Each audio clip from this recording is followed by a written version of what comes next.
And we are live. Hello, mortals. I am the Booktube Goddess, the #1 drag queen booktuber on YouTube, and I am doing a Get Ready With Me where I'm just putting on makeup and chatting.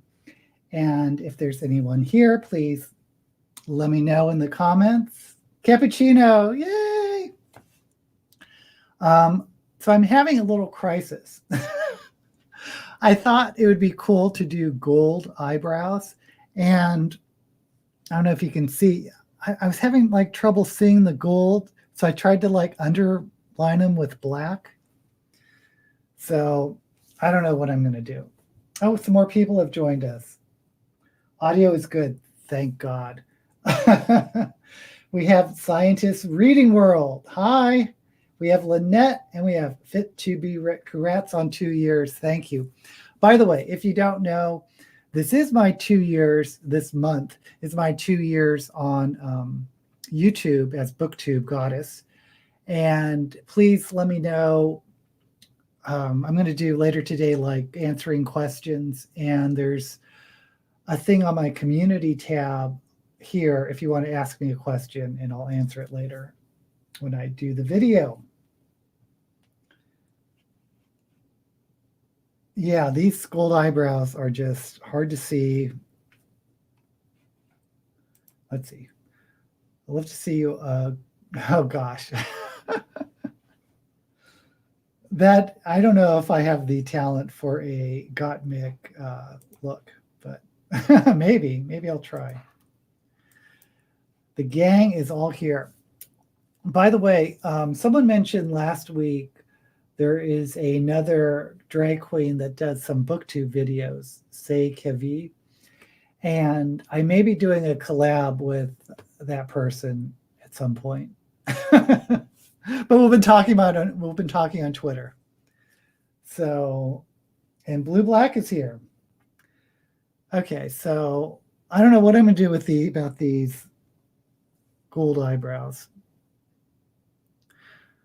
I might do glitter. If I put glitter on them, I still don't know if they'll show up though. Okay, let's just put on some color. So gold, did I do orange last week? I'm thinking like orange or red with gold eyebrows. Okay.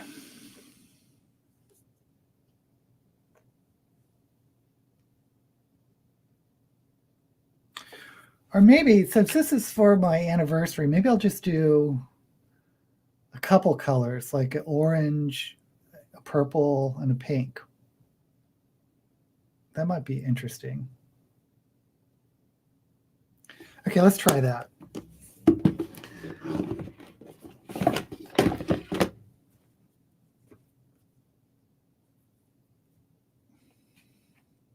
Oh, Fit.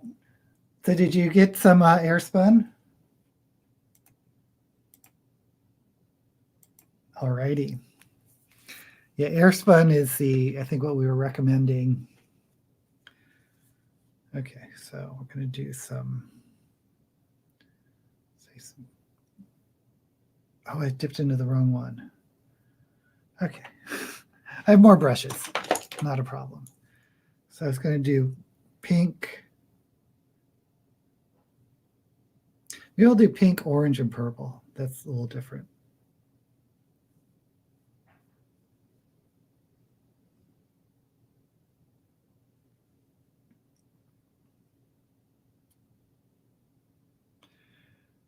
Oh, so I finished the second book to the Hugo-winning novel. Oh gosh, I'm forgetting the names of the novels. I think the first one is A Desolation Called Peace. And the second one, or no, it's a memory. Maybe the first one was A Memory Called Peace, and the second one is A Desolation Called something. Do you guys know? You guys probably know this better than I do. But anyway, and the author is it Arcady Martin? I'm gonna be so embarrassed if I got the name's all wrong. Oh, here we go. Blue Black. The second one is A Desolation Called Peace. Okay. And so the first one is A Memory Called Empire. Memory Called Empire. Here we go. Oh, Lori Romer. Hi. Okay. So we got A Memory Called. Okay. Anyway. So I finished, and I did audiobooks of both of them. And I think I mentioned this before. The audiobook of the first one I was fine with. It's not the greatest audio narrator. I think her voice can be a little flat because at first I thought she was like going for a computer voice. But once I got into it, I thought it was okay. Maybe I'd give her like a 7 or 8 out of 10 if I was rating the narrator. Anyway, so the first book, A Memory Called Empire, is told from the point of view of the main character, who is an ambassador from this space station. And it's kind of a murder mystery. It starts off as a murder mystery. And the science part of science fiction is this station has something called imago chips, which is people place these chips that record your memory. And then at the end of your life, it can be uploaded to the next person in line, the imago lines. Anyway, so there's a lot of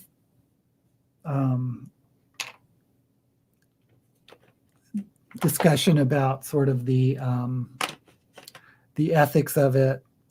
What is a person, if it's their memories or whatnot. Gosh, I really need new brushes. Anyway, the second book is, which I was kind of looking forward to because they hinted at it in the first book, but there's a first contact situation with an alien species who is not very friendly. And I really like that in science fiction novels. Alien encounters is one of my favorites. What I didn't like about it with the audiobook is within each chapter, the point of view changes like 3 or 4 times. In the first book, you're pretty much just one POV. The second book is multiple POVs in the same chapter. So you kind of have to pay attention when the narrator switches to a different character who could be like a galaxy away or a star system away. I think I like the first book better, but I can't decide if that's just because I did the audiobook version. Anyway, I'll go with Willy Wonka here. Listening to Andy Weir's new book, Project Hail Mary. Have not heard of that.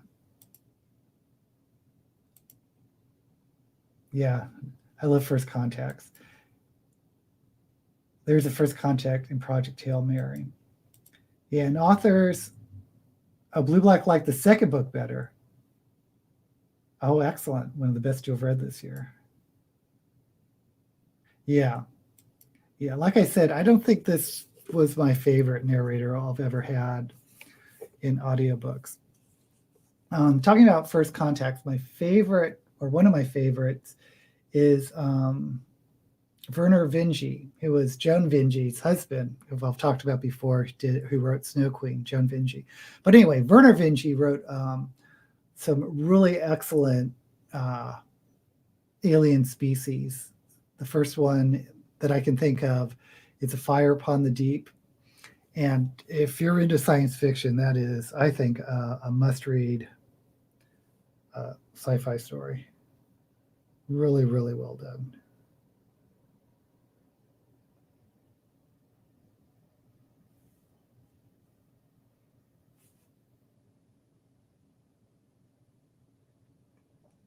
I don't even want to tell you what the alien species is on A Fire Upon the Deep, because I had no idea what I was reading for like the first couple chapters, because it's from the alien point of view.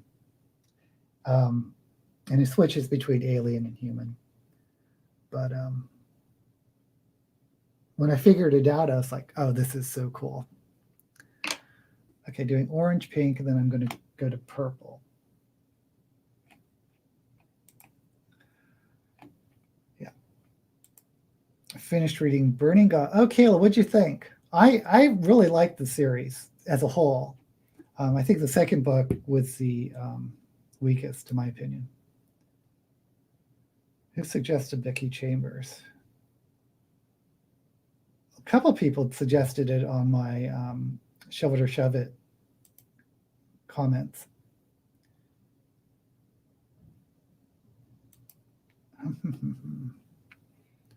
Oh yeah, purple.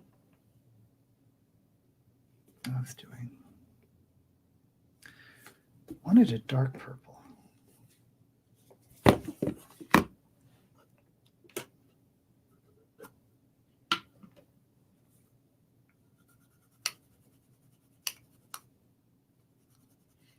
Am I thinking of Becky Chambers? Had the I passed it on Shove It or Shove It, but had a really whimsical looking science fiction.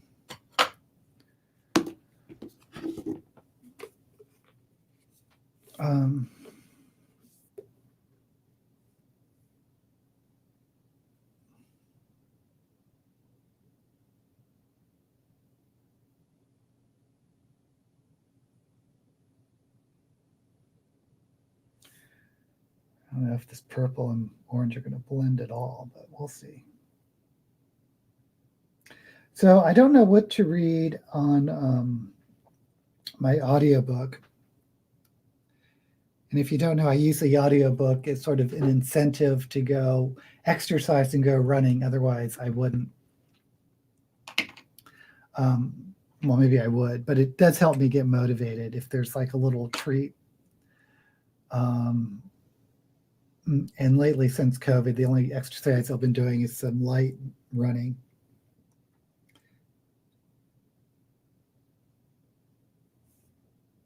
So I'm looking for something for the audiobook. And one of my picks for Shove It or Shove It was Pride and Premeditation. And I listened to the sample audiobook clip from on Amazon. And I think I may go with that because I really liked it. Had that, proper English. I can't do an English accent to save my life, but it had that, Masterpiece Theater English woman's accent that I thought might be kind of cool to listen to as an audiobook.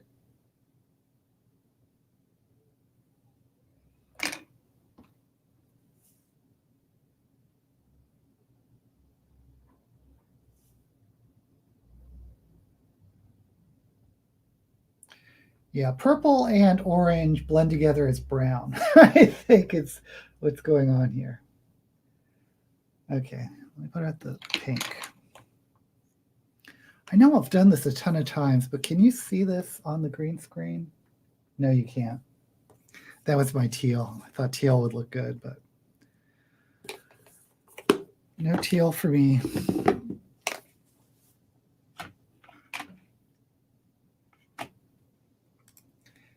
After finishing the Murderbot series, I am ordering all of the Chimbera books I can find. I've read the first Murderbot novella, which I thought was fun. Someone else said they thought it was kind of boring, but I thought it was a good novella. And I like the science part of that is the Murderbot is this cyborg android, and it's sort of a discussion on free will and that type of thing. So I'm curious about how that develops in the other Murderbot books, and it's very light reading. Or it has some deep concepts, but it's light to read. I like The Burning God, but to me it was weaker than the others. The absence of the Hesperians and of a certain character who were only in a few scenes brought it down. Oh, I guess I can see that. So yeah, my focus was more on the main character's story arc.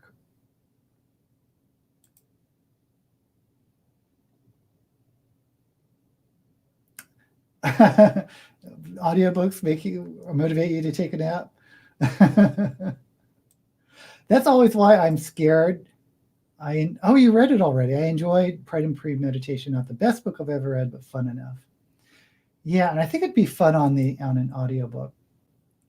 One thing I'm scared about listening to audiobooks like at night or something is what if I do fall asleep? Because it'd be like a normal book, it's even an ebook, it's kind of easy to go back and find your place, but an audiobook. Cappuccino to be taught if fortunate is a gem. I've not heard of that one. I read The End of Men, which the goddess shoved. It's about a plague. Oh, yeah. I remember you mentioning that in one of the comments.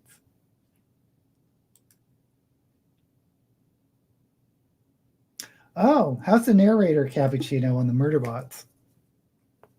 So that's the other thing is when I do pick up a book, since I do use it for exercising purposes, I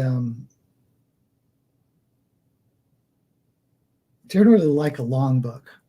And I feel like I'm getting, I don't know if it's true or not, I feel like I'm getting more bang for my buck if I get long books in audiobook form.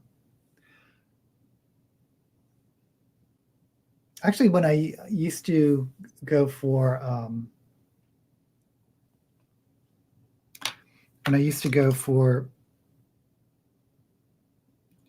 what am I saying? When I used to go to when I used to go to bookstores, I used to like getting larger books because I used to think that I was getting a better deal just because the book was longer.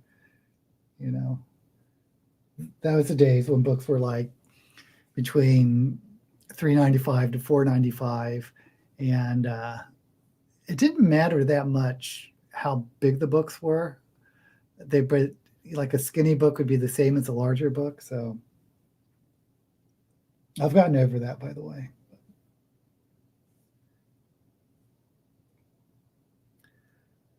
Gosh, there's no blending at all going on.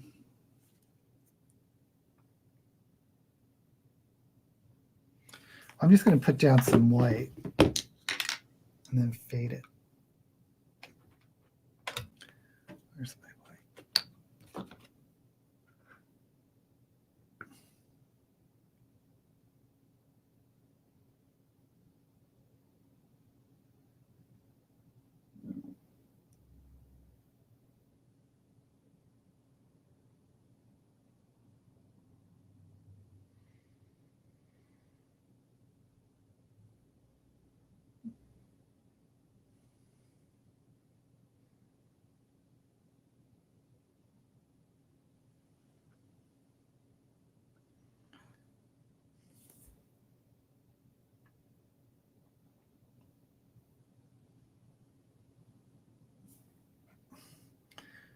Oh, what's the other book? I also picked that Witches book, Witches Bound in Gold. I think it's a debut novel. It's a young adult debut fantasy. And I haven't gotten that far into it. And I think it's just okay so far. But I'm finding the writing is a little bit uneven.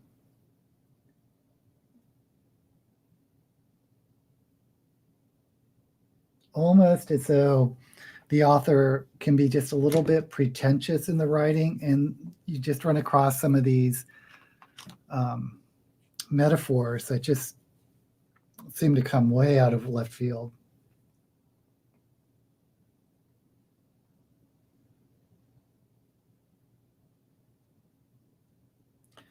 Yeah, it's Witches Steeped in Gold by Shannon Smith, I think.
Does this look blended at all? Or is it just, ay.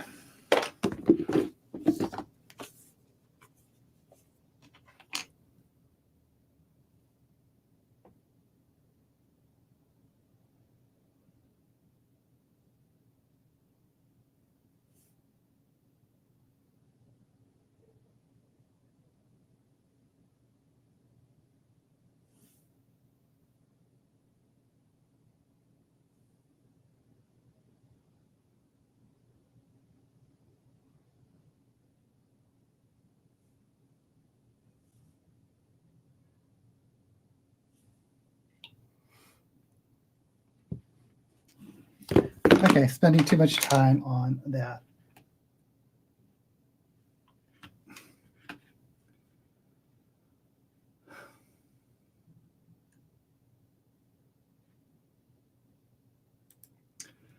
Okay, chambers.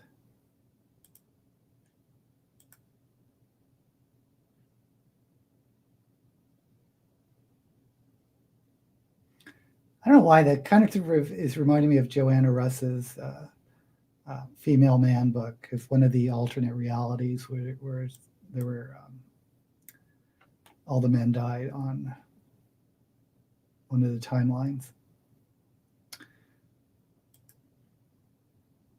Well, you guys are like really going through the murder bots.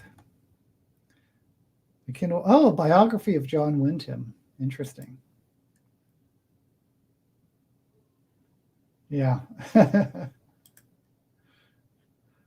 it's too heavy on Jamaican lingo. I've only just started it, and there are some words I'm not familiar with. I can't think of it right off. And there is a lot of Mon, like, hey, Mon, in the dialogue. And there could just be Jamaican lingo that's just going over my head. Oh, narrator for Murderbot is good. Originally was reading the ebook format, so hearing the narrator's voice was different than I had made the voice in my head. Interesting. All right. Okay, I'm just gonna cut the crease.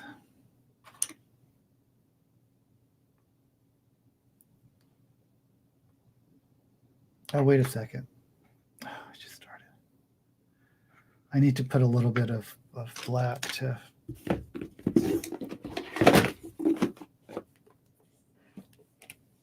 Okay.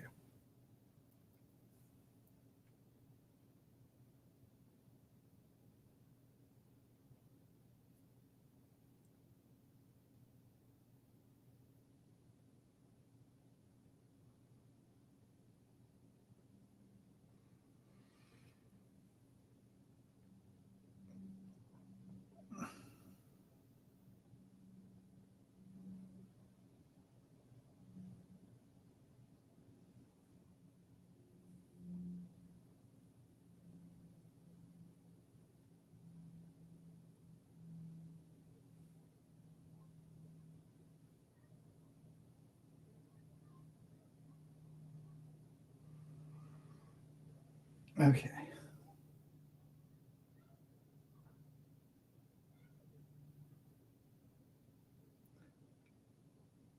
Oh, my husband, Dennis, got his second Pfizer shot. I had the Johnson & Johnson shot. I got it before it was pulled. And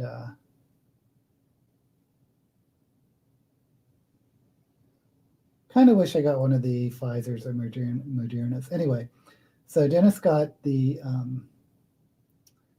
second flu shot, and he was feeling really terrible yesterday. Got it on Thursday. So we just binge watched TV all day while he was bundled up. And we saw this, there's this new release on Netflix called Jupiter's, I want to say Landing, but that's wrong. Legacy. Jupiter's Legacy.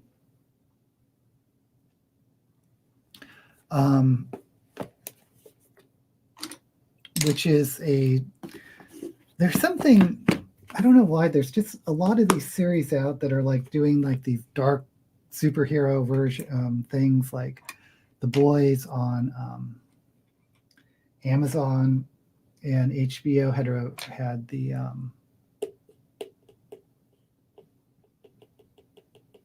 I forgot what HBO's series was. It's really good on HBO. Anyway, so of course Netflix has one of these shows, and I liked it. It was okay, but strangely enough, I liked the flashback story more than the main story. And it's usually I'm the opposite. Usually when stories flashback a lot, I'm like, oh, get back to the main story. But in this case, I just found the main story to be a little boring, and I was really intrigued with the flashback storyline.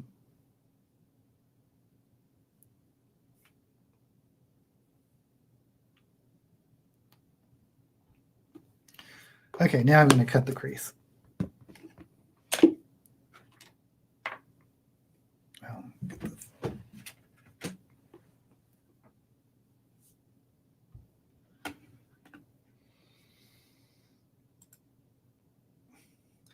This one I had imagined Murderbot more feminine sounding, even though there is no gender. Right.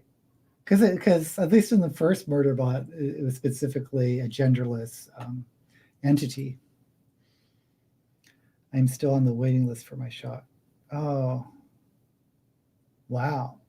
Have not had a single case. I bet you guys are really locked down. I mean, in terms of people coming in and out of Tasmania. But actually, he edges his voice a bit. Well, that's good. Some people just have androgynous voices. Maybe my second shot in 4 days. Yeah, you get your second shot, and then, unless it's Johnson & Johnson, and then I think it's 2 weeks after the second shot, you're considered fully immunized.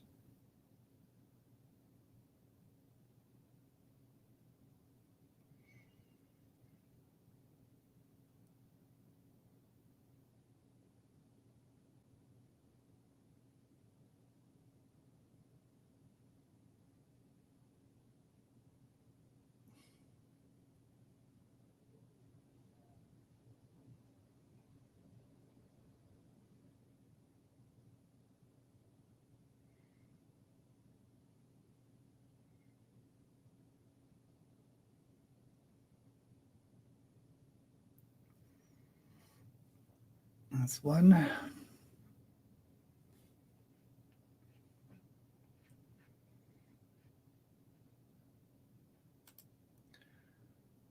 You found the flashbacks in the Highlander. Oh, I forgot about the Highlander TV series. To be off it, yeah, I forgot about that. Same. Yeah, that was a good series. Lori Romer on Monday. I will be 2 weeks after the. So you are a free person, can go anywhere. I don't know if that's true or not, but.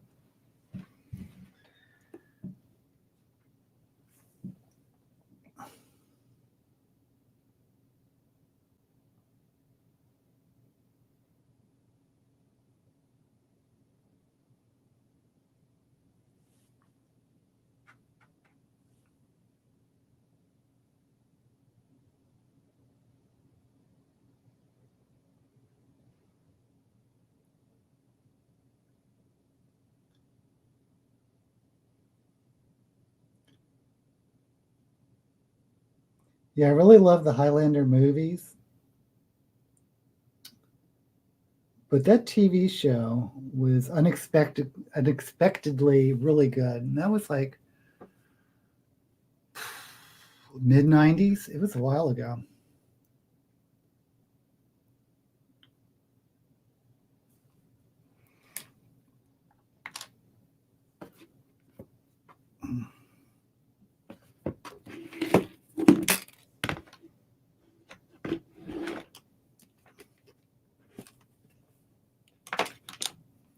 Using for that.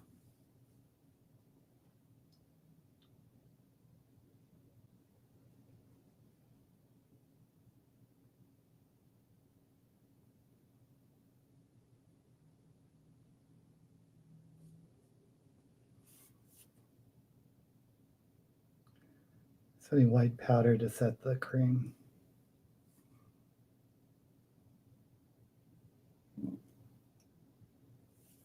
Okay.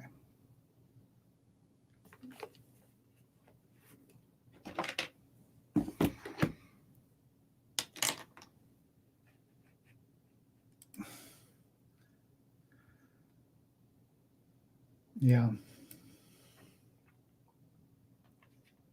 And of course, in Highlander, if you don't know Highlander, it's about a people that are immortal, and this was never concluded right. They did conclude it in some movies, but the phrase was there can only be one, because only at the end of history, only one Highlander is supposed to be able to survive. And but anyway, so you have these storylines that the flashbacks can be like at different periods throughout history. So you can have like one way back in the highlands of, the 1400s, or it could be like the Revolutionary War. It just like jumps around.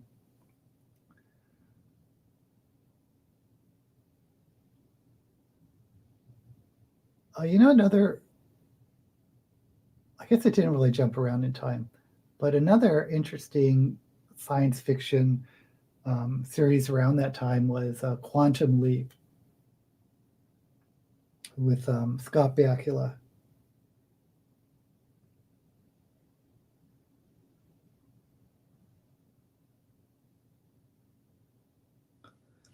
I enjoyed that one too.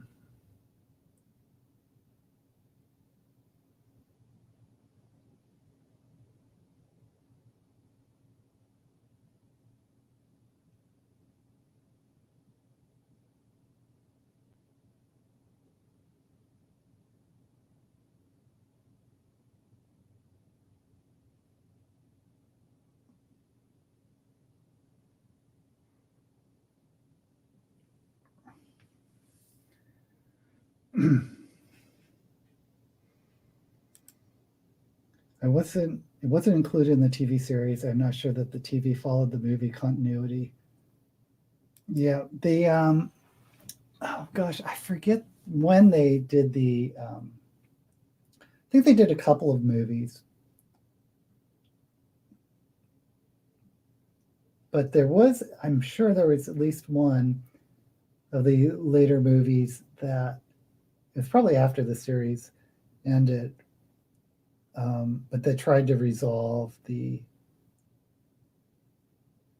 storyline of there can only be one. And it was really, I don't remember what it was, but I remember being really disappointed by it.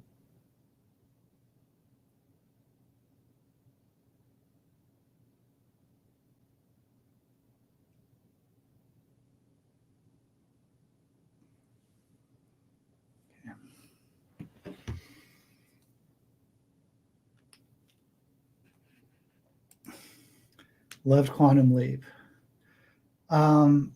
Yeah, I wasn't into the Enterprise. I mean, I liked the actor in the Enterprise,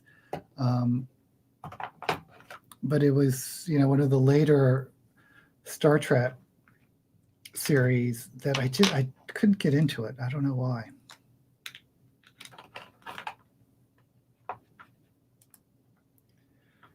Quantum Leap, though, I know I watched it. Oh, you barely remember it? I love Babylon 5. I think we've talked about this before. One of my favorite science fiction series. Enterprise was passable, but my favorite character was the dog. I don't remember a dog on Enterprise, which shows you how little I was into it.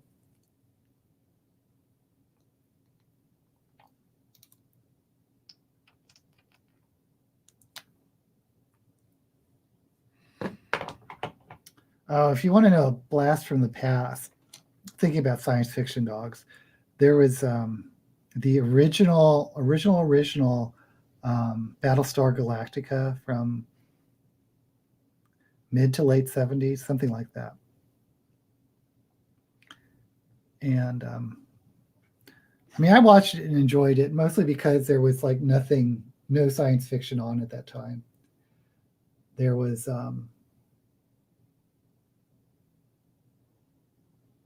of course, reruns of Star Trek, and the only other show was Buck Rogers,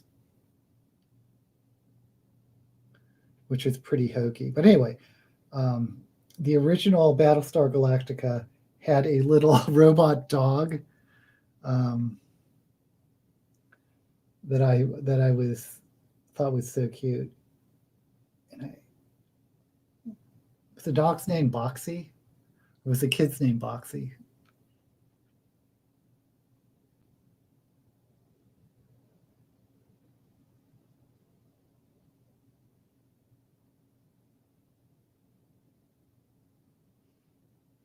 Oh, the other science fiction show from that time period was from Britain, which I also really loved. I mean, only people that I think were around that time really liked this show because I don't think it held up, but it was called Space 1999. And so I don't know why they didn't label it 2199 because but anyway, the premise was absurd. There was a nuclear accident or something on the moon, and at that time there was a moon base, and I think it was like an international moon base. But anyway, the explosion shot the moon out out of orbit of the Earth and past the solar system and through the galaxy.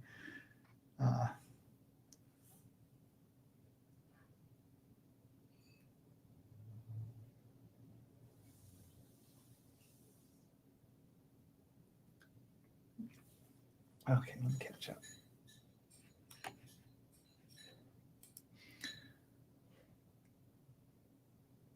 Yeah, I don't think I was the only one that was disappointed in Enterprise.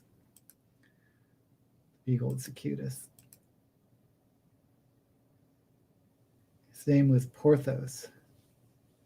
Who are we talking about? Sorry, I'm missing the chats. Oh, Boxy was the kid. Okay. Porthos was the dog. Oh, Blake 7. It's so funny you should mention that. I was entranced by the villain Servalan, who is this over-the-top British actress who's actually in one episode of Doctor Who. But Servalan is like the ultimate evil, kind of stereotypical evil villain who had some interesting story arcs. One of which was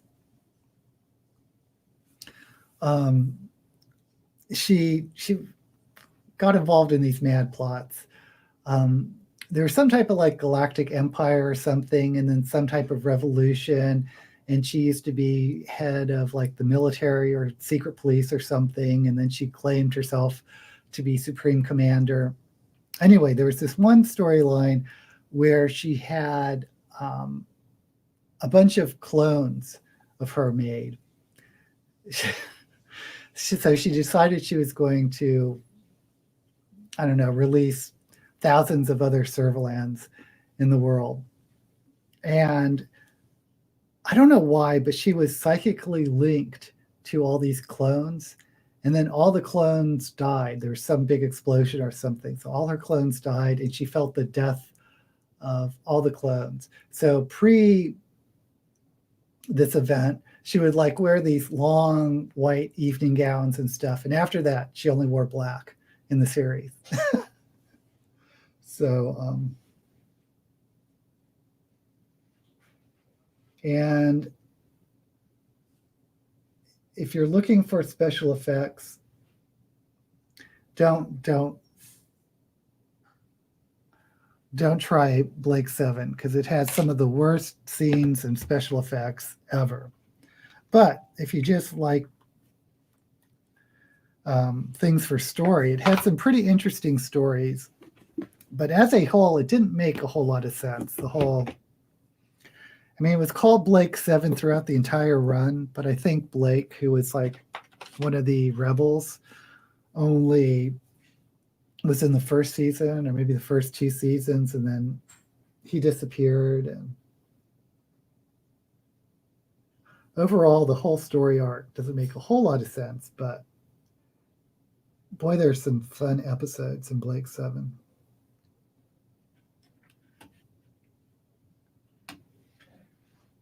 Okay. Yep, talking about Blake 7, very dated. That's what I'm saying with the special effects. Love Quantum Leap. We watched that as a family. I love Space 1999. I was young, and some of those episodes were pretty scary. Martin Landau was great in it too. Well, I was a huge fan of,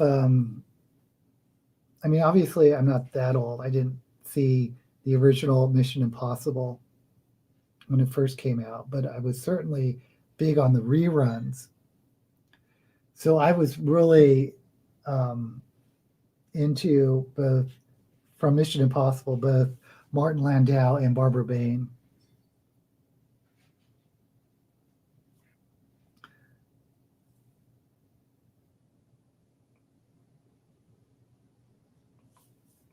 Yeah, and some of those were kind of scary, especially when, I think it was the later seasons when they had that alien, I forgot her name, Talia or something. She had those eyebrows that were these dots.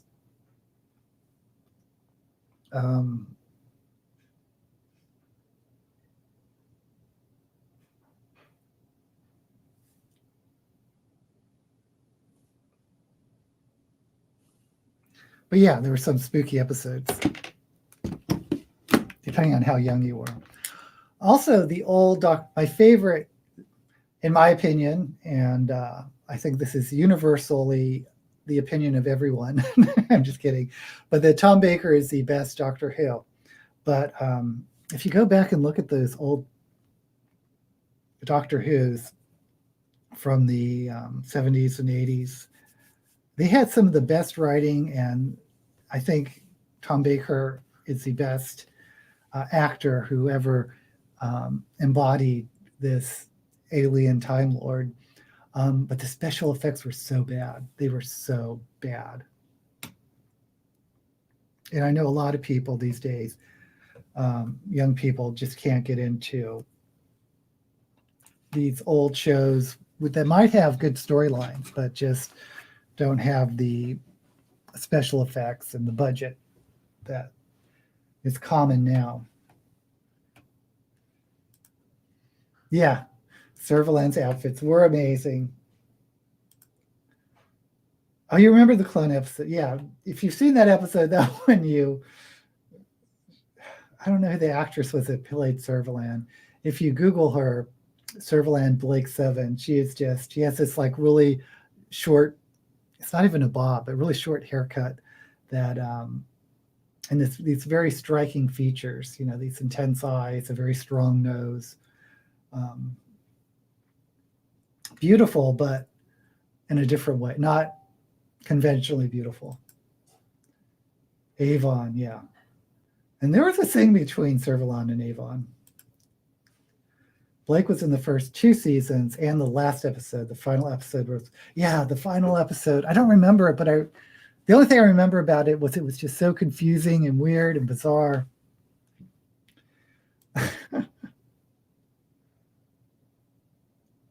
Yes, Dr. Tom Baker is the best Doctor. Okay. I don't know what I'm doing. Let me finish up the eyes and then I'll go come back and try to deal with these eyebrows. My idea for gold eyebrows just isn't panning out. As a young kid doctor who felt like a fantasy 35 years ago. I guess, some of the episodes were fantastical. I mean, are you talking about like high fantasy or fantasy as opposed to science fiction?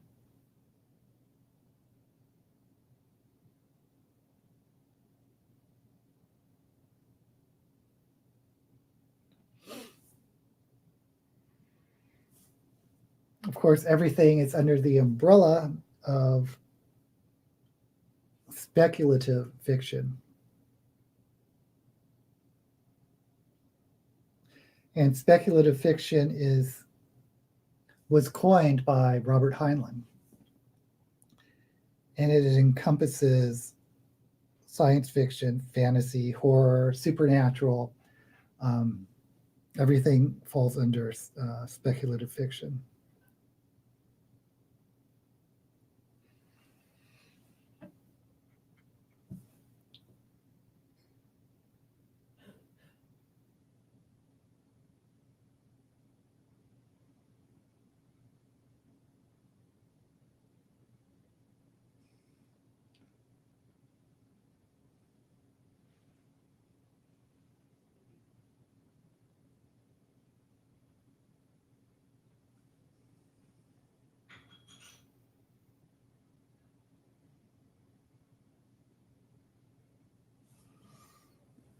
Okay. So let me set the white.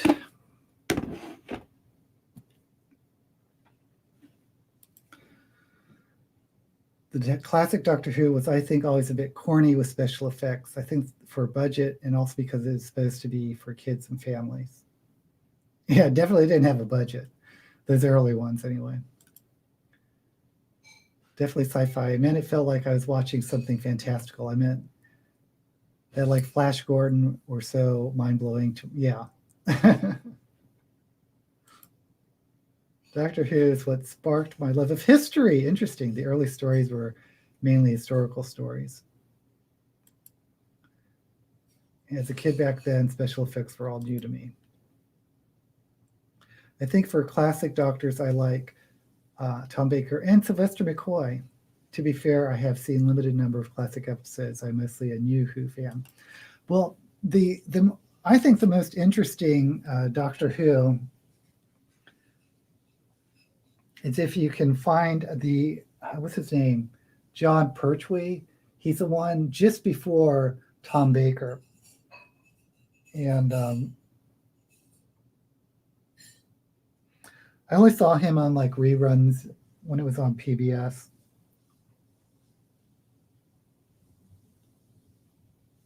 But he was kind of different than all the other Doctor Who's because he was considered the swashbuckling dandy. He had this big poof of white hair and he looked older, but he was the only Doctor Who that actually was physically engaging with people in terms of like sword fighting and jumping around like a swashbuckler. And if you know Mary Jane, who was the Tom Baker's first companion, she actually started during John Pertwee's sojourn as Doctor Who. And she was she the only companion? I can't keep track of all the doctors nowadays, but she was one of the unique companions, I guess, that transferred between doctors and kept going through several seasons of both. And she was one of my favorite companions too.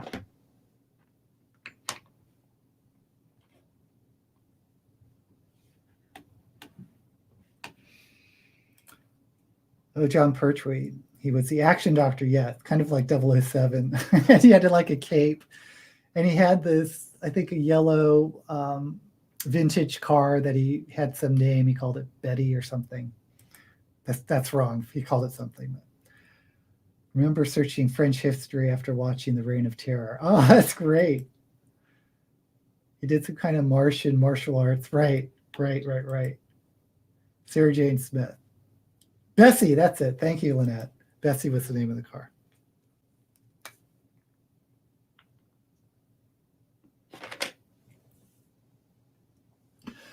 I think my favorite companion doctor combos was Tom Baker and the first Romana.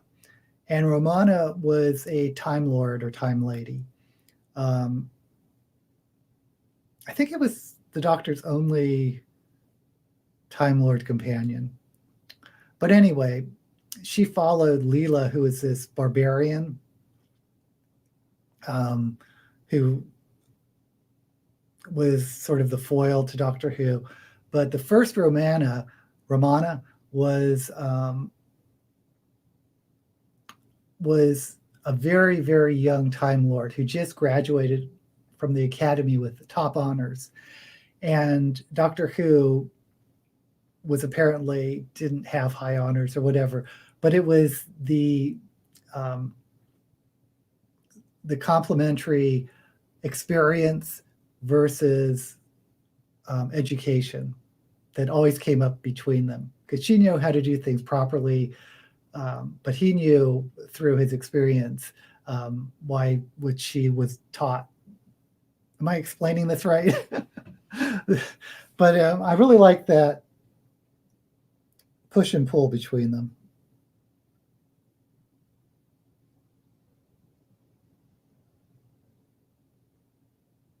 And like Servalan, she always wore these white dresses that were totally inappropriate.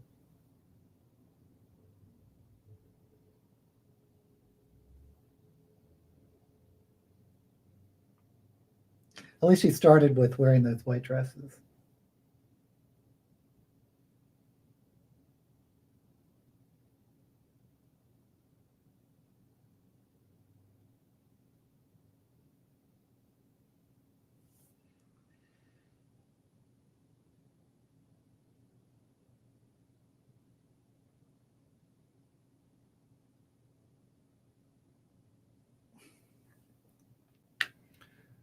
Okay. Did Romana turn evil? No, I don't think so. I think she actually, I'm just thinking about during Tom Baker's reign. Maybe she came back in later Doctor Who's that I missed. My favorite companion was Jamie from Scotland, who was in the most episodes. Oh, Jamie from Scotland. Was he like pre?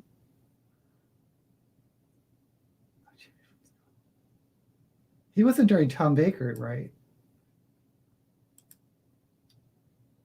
They need more companions from different time periods, not just. Yeah, I agree. And I love that they're like different. Some of these companions were aliens. The Highlander companion, I've heard people say that Diana Gabaldon wrote Highlander series as kind of a Jamie fan fiction. Jamie was the second Doctor. Oh, okay. Yeah, I'm not that familiar with the second Doctor at all. I just know he wore that big beaver coat. And I've seen a couple of episodes with him. Okay, I need a color down here. So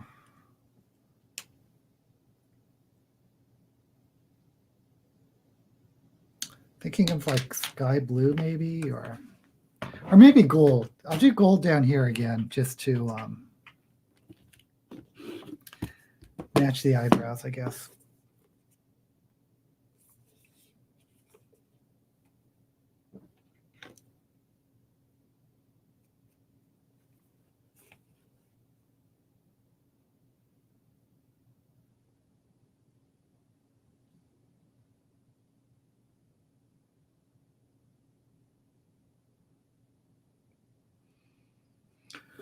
Okay, let me just start with.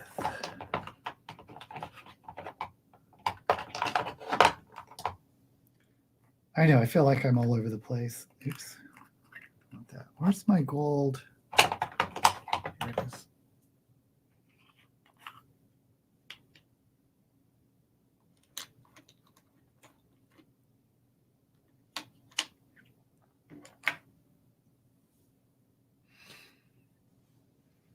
You know, one thing I haven't read was, have I read any? No, I don't think I've read any Doctor Who books. And I know there's like a lot of them out there.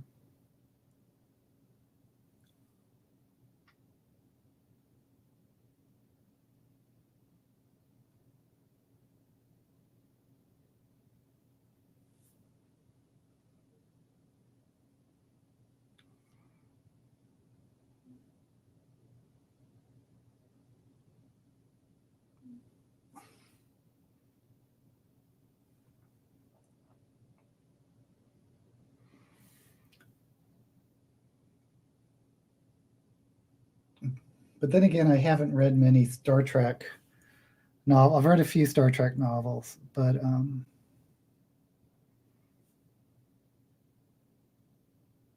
I was into Star Trek a lot more than Doctor Who.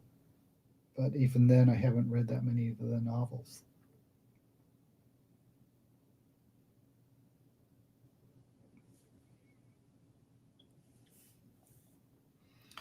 Okay, now I'm going to switch to the powder. This is like a gold eyeliner, which is what I tried on the eyebrows.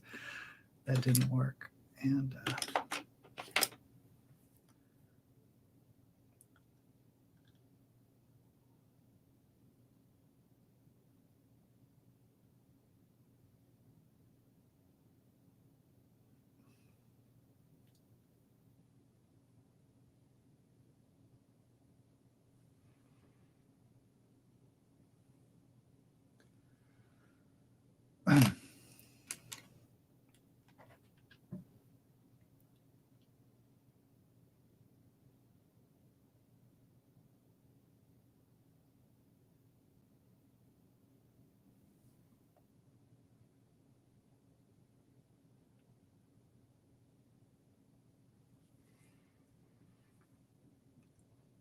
okay.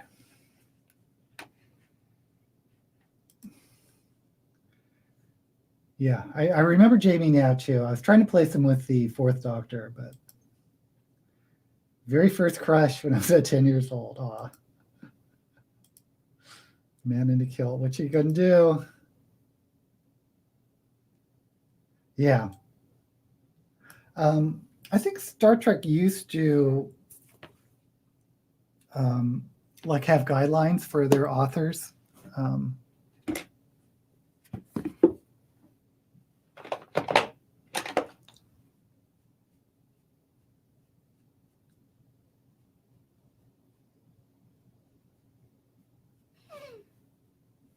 I mean, what, as far as canon goes.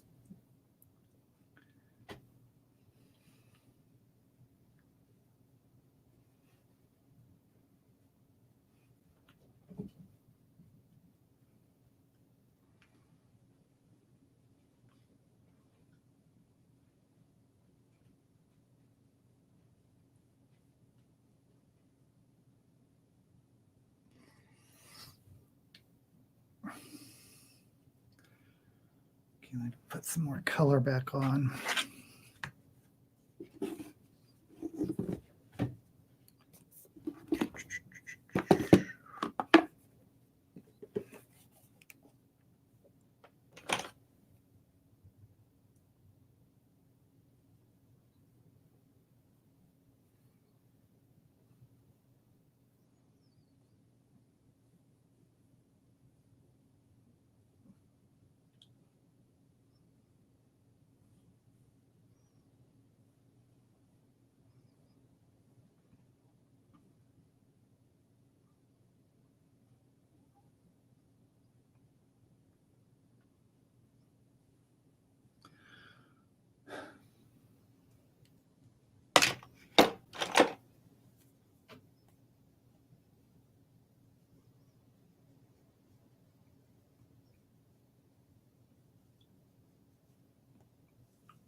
Am I looking gray again in the...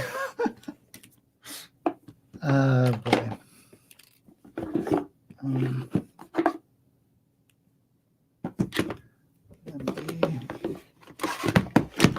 I don't look too gray. Well,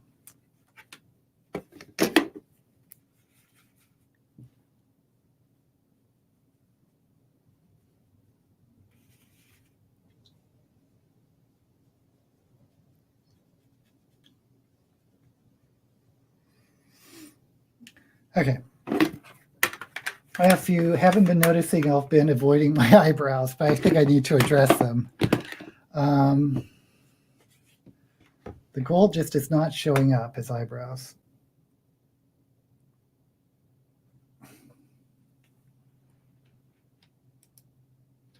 Yes, content guideline. Thank you.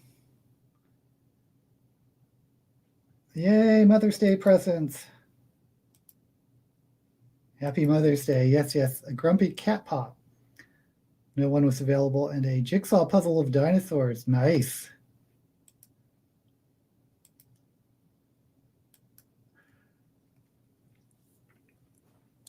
Was it you, Lynette, or someone, Cappuccino, was telling me that they like doing jigsaw puzzles with audiobooks because you get into some type of rhythm and can just focus on the audiobook. Okay. Now I do have gold glitter. So I'm wondering if I do like a black under eyebrow and then put gold glitter over it, if that might not get an effect. That's, let's try it.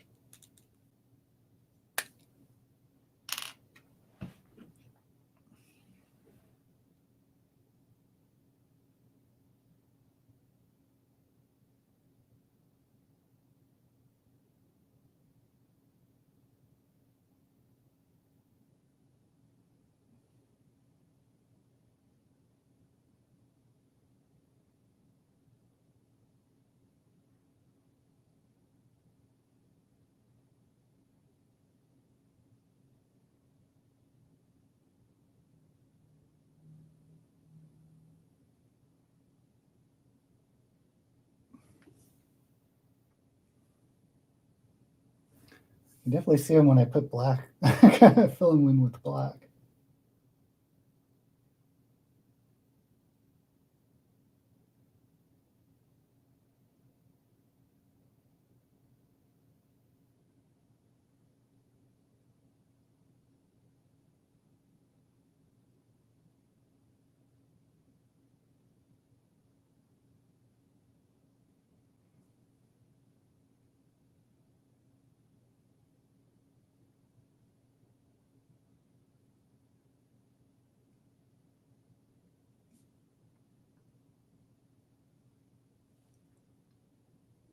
Are they way uneven? Yeah.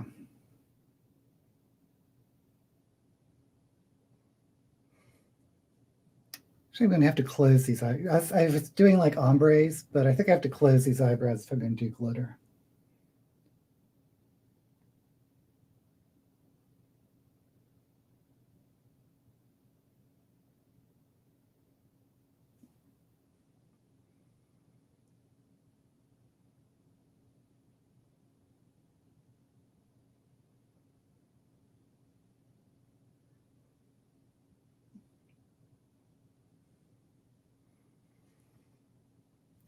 Are they at all even?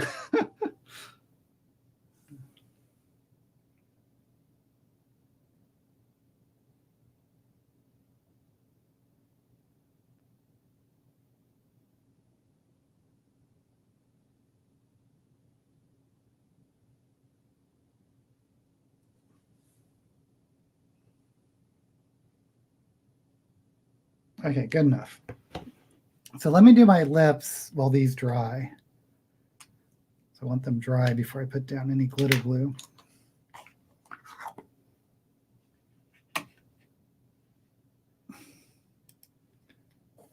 Donna Tartt. I don't know that author. have about 20 jigsaws waiting, 20 waiting to be done, and you listen to audiobooks. You need something to do with your hands when listening to audiobooks. Interesting.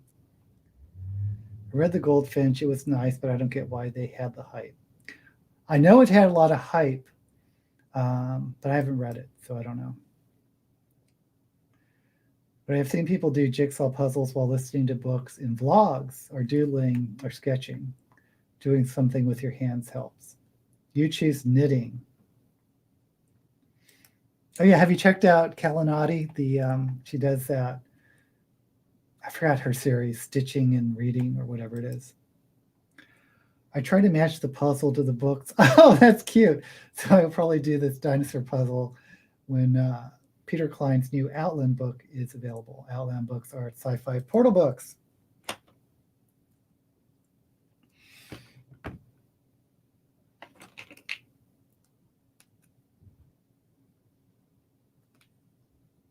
Okay, I think I'm gonna.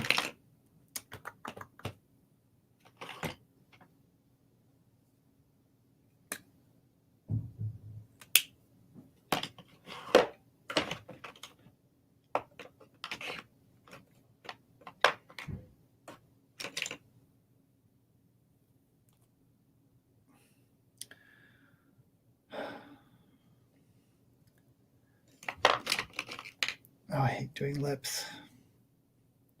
Okay.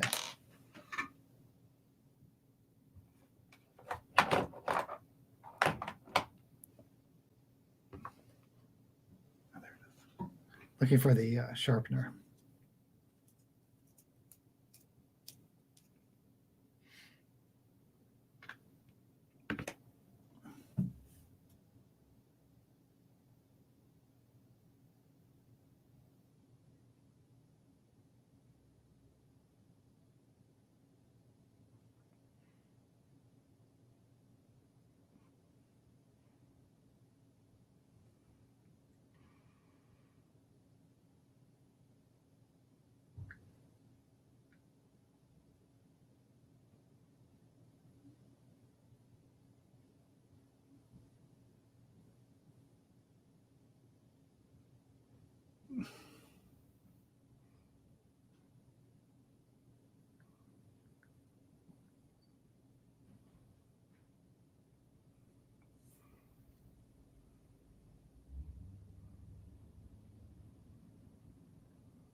Oh, lips.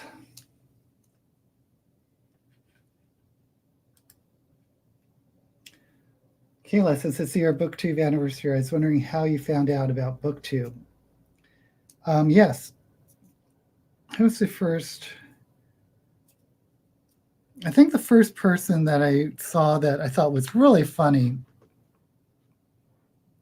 and for whatever reason I started watching him, was the Insane Reader.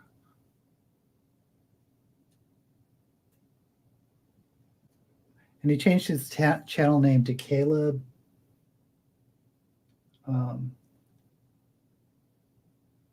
But anyway, I think he was such a good YouTuber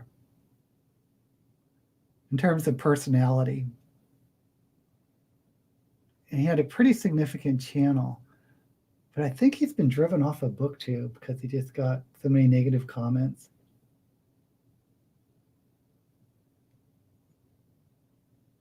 I'm not really 100% sure of that, but that was my understanding. But anyway, so I found his channel, and I was like, oh, someone's talking about books on YouTube. That's cool. And then, of course, once the algorithm notices that you'll see one channel, other channels started popping up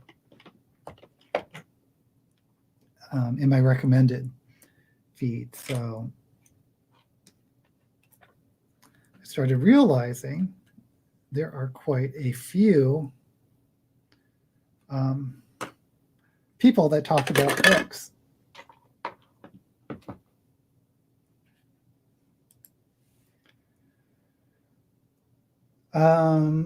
Maybe for about 6 months, maybe, because I wanted to do YouTube, because I don't know about what we're talking about here. Academia, dark academia plot. You just run through these comments. Has anyone read 14 or The Fold by Peter Clines? I have not, but Cthulhu-like monsters. Wanted to ask you, if you are doing drag out of YouTube, what is the name character of your drag persona then? And what is your real first name, if you don't mind? Secret History, Twisted and Chillingly Sad. I don't know Baz Pierce. Okay, so Blue Black. My government name is Robert.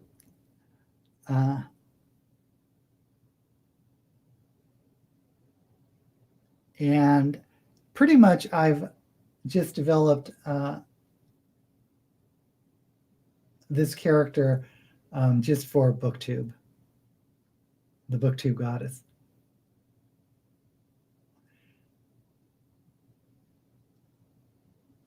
And I've wondered before if I should really have a more of a real drag name. But when I started this, I was the producer of a game that I created called Listernia, which I think I've talked about here before. And this channel was originally for that game. And my persona character in that game was Estarra, Estarra, the goddess of creation.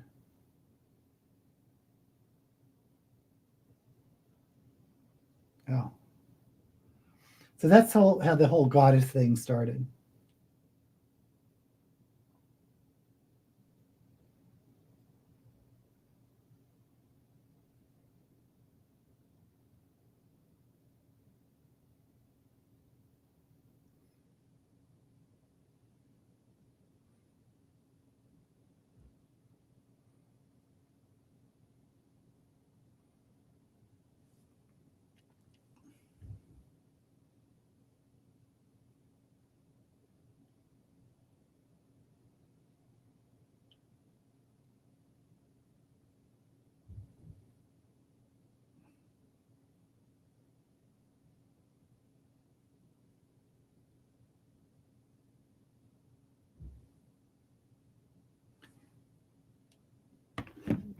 This red is actually face paint.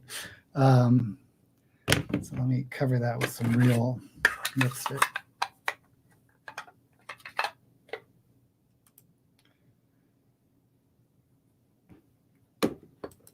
Yeah, I haven't read anything by Peter Klein.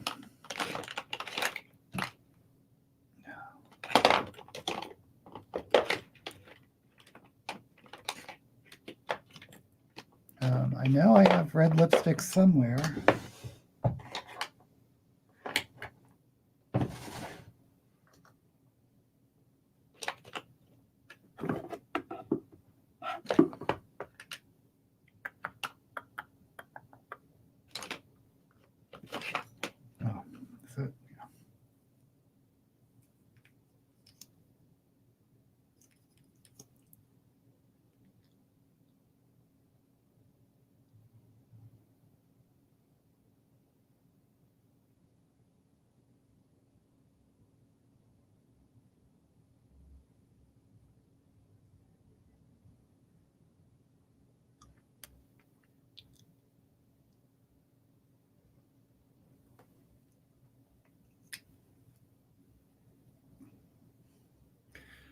Okay, so let's try this experiment.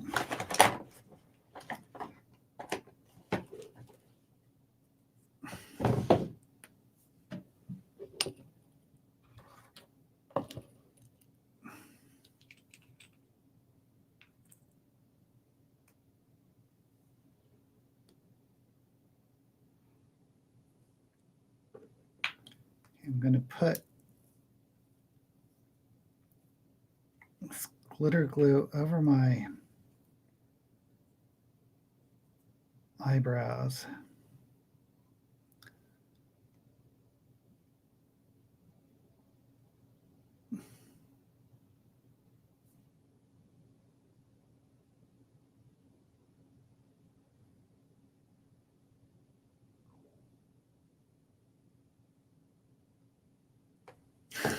I'm nervous. A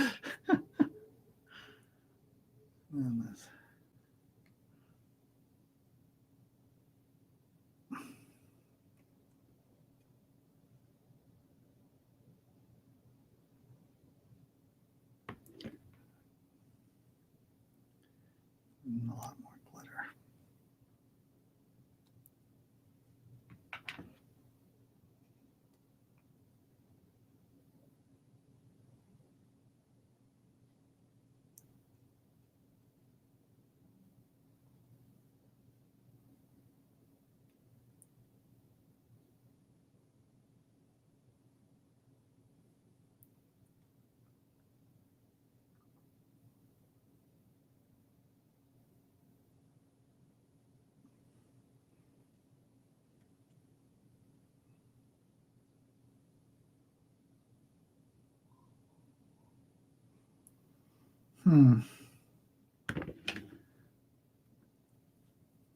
What do you think? Is this a big disaster? Ay, ay, ay.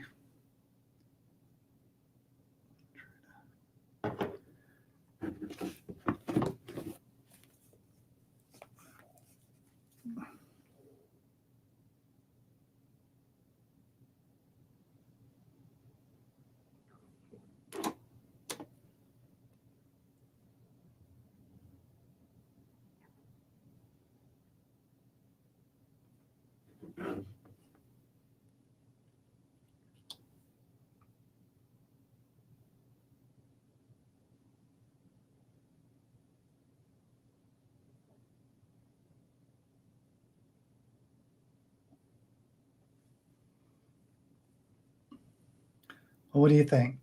Can you see the gold? I think I'm going to have to outline it. Let me do this side, then I'll outline it in black.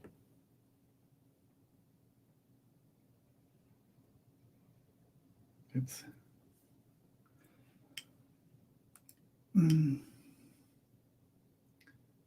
Talking about Peter Klein.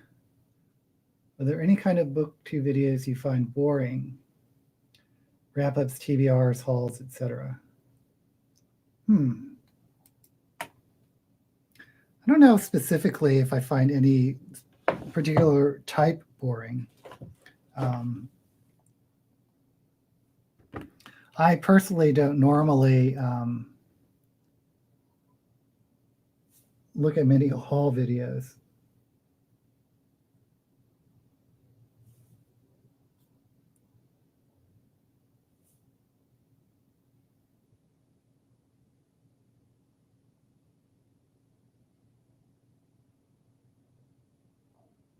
I guess it depends on the creator.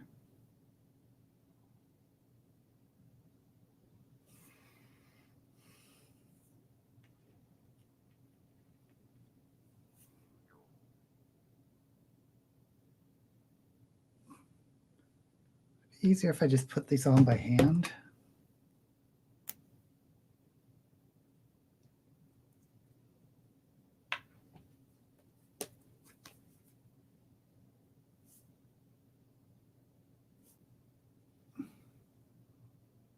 Well, maybe not.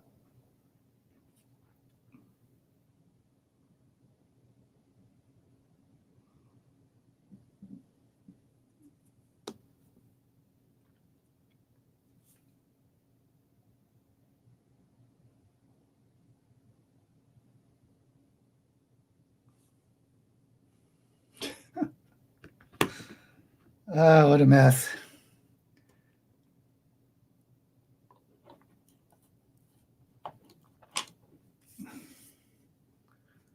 Okay, let's see. I'm going to need...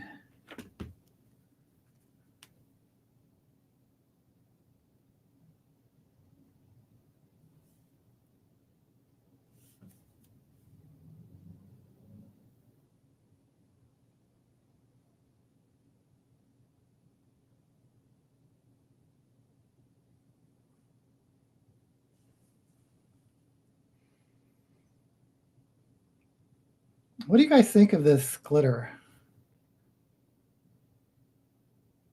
I don't think I need to outline them in black.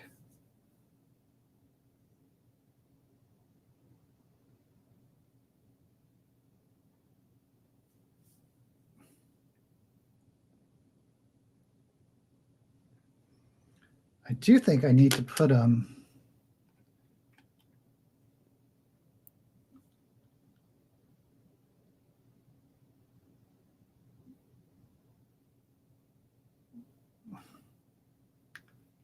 a little bit under the eyes.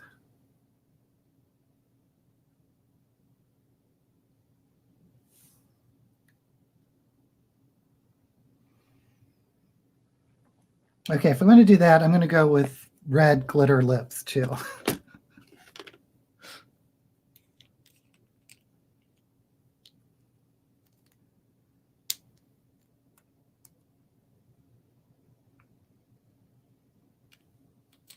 Okay.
Okay, so I'm all glittered up. Ay, ay, ay. Okay.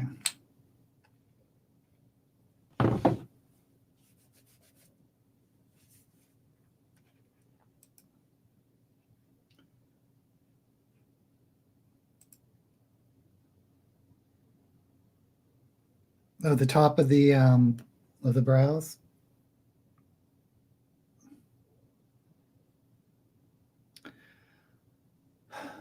You know, I'm not going to worry about it. Most of my wigs have bangs. Love the gold. Yay. See, that's why anti-heroes are so popular. They're really not. I found out that anti-heroes aren't all that popular all the time. Oh, you guys, I got to tell you about this younger booktuber I was watching. I'm not going to name any names. But she was, I don't really watch her regularly. She has a much bigger channel than I do, which isn't that hard to do. I'm going to do my double stack wig today. And anyway, she was doing this thing where she was reading her mother's favorite books from when her mother was young. And what caught me was one of the books on her thumbnail was Arrows of the Queen by Mercedes Lackey. And I was like, oh, I loved Mercedes Lackey in the early days. If you can hear this, there's like paper bags stacked in the. These are two wigs on top of each other, and anyway. So she was saying that she didn't like Arrows of the Queen, which is fine. It's not for everyone. And then she's like, oh, I didn't realize it was young adult. And I'm like, well, it wasn't young adult because young adult didn't exist back when that book was published. It was published as an adult book. And then she was saying, well, I guess writing has improved since those days or something like that. Like the books written now are, of course, are better written than they were during the 80s and 90s and are further back. And I was like, what? Do people really believe that books published now, that writing has evolved to a point where there are better books being written just by the fact that they're written in the 2020s? It just blew me away that she said that. And I was like, whoa. Whoa. Okay.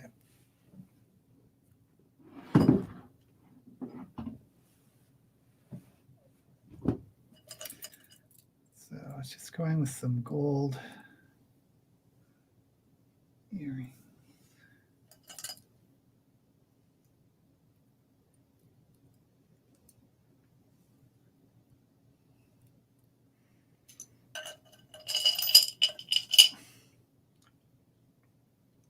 Of course.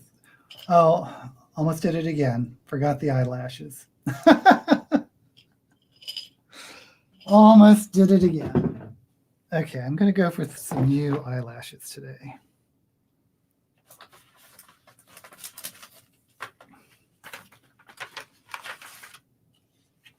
And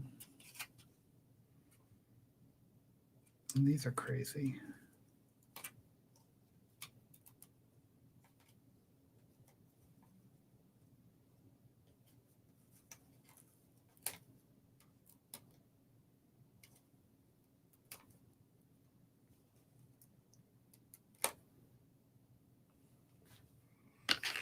Okay.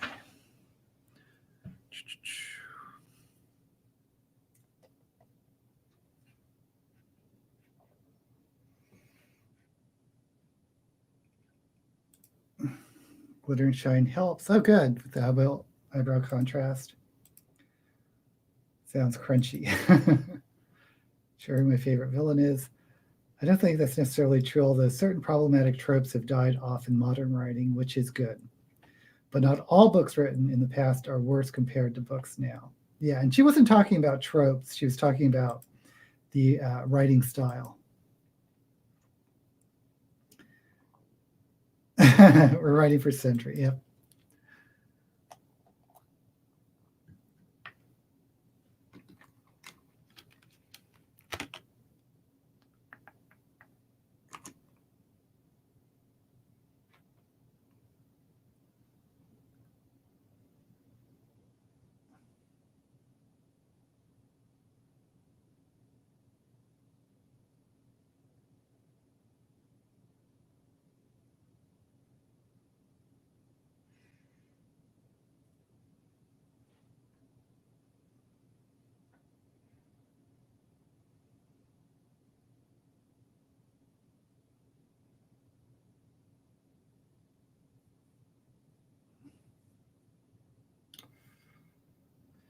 Okay, eyebrow or eyelash.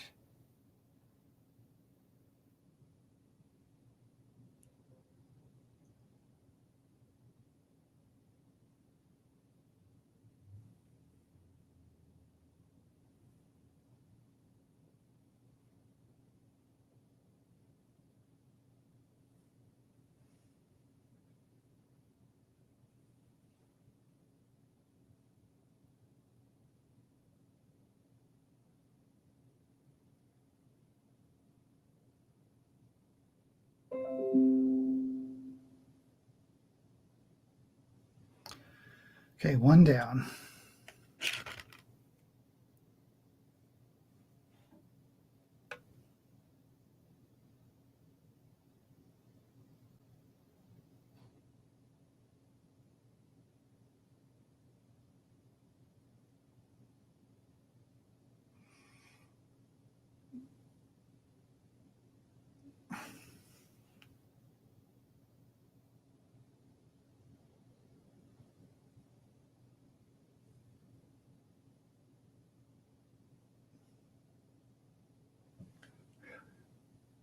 There.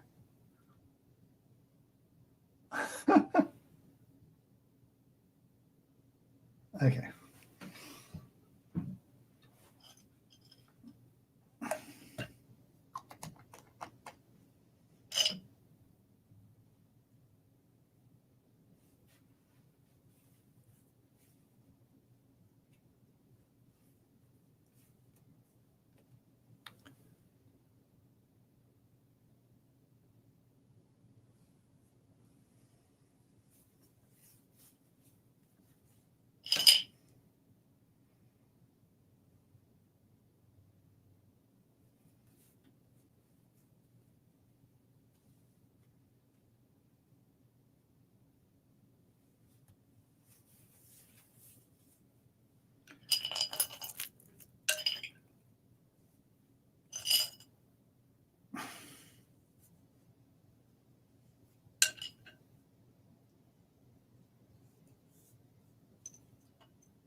Okay.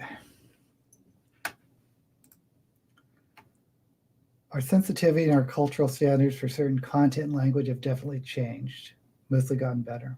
Yeah, I agree with that. Thank you. I am outraged when booktubers say Tolkien is boring. It's a sacrilege because people like Tolkien and Asimov were Leonardo da Vinci level intellectuals.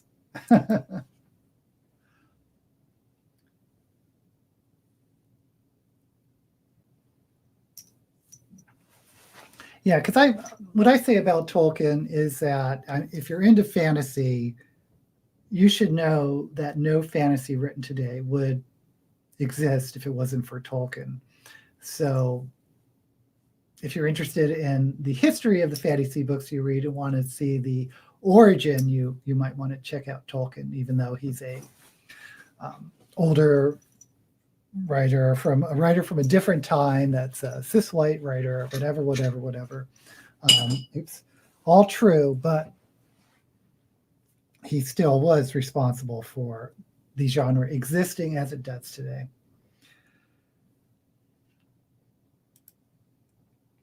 Who among contemporary authors has the scope and broadness of their education? I don't know. Okay, guys. Well, thank you for joining me once again. This is the final look. I don't know if I'll do these eyebrows ever again.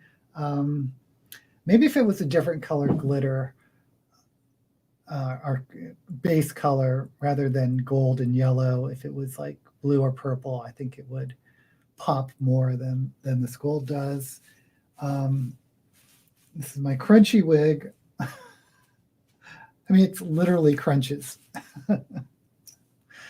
And yeah, I'm going to film my anniversary video today, I believe. I'll probably change the wig for that. And I will hopefully see you next week. Yeah, I'm probably just going to do one video next week, but I'll tell you next week. But the actual makeup, it's going to have to follow a certain pattern or style or color scheme. You'll find out next week. Okay. Bye, Lori. Bye. Please no furthest time, Goddess. That was a vintage fur coat that a neighbor who gave me a bunch of her old clothes.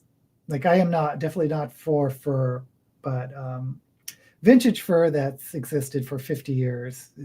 The coat's probably older than that. I thought was interesting to wear.